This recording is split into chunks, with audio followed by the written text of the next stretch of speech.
Reminds me of Psalm 29:10 that said, God resides above the storm or above the floodwaters.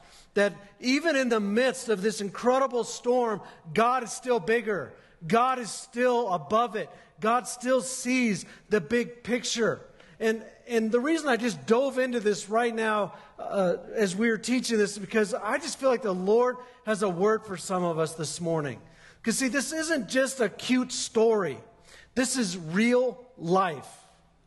Some of us, some of you are going through a storm.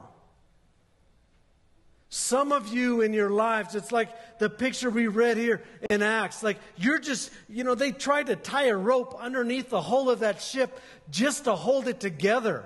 There's a point sometimes in our lives we feel like everything is just breaking apart no matter how hard we try to keep it together.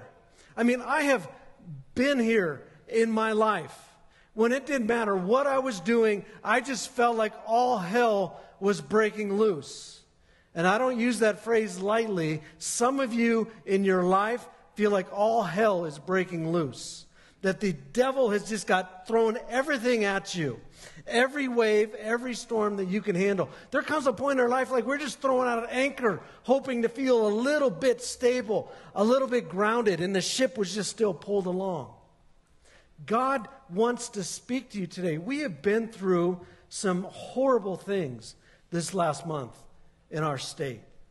We have 3 weeks ago in the midst of the wildfires that happened here, 2 nights ago, the horrible tragedy, the senseless violence that went on up in Aurora. I mean, sometimes you ever feel like, what is going on around here?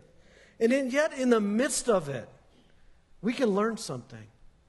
God is above the storm. That God's presence, in His perspective, there can still be peace. God is not just above the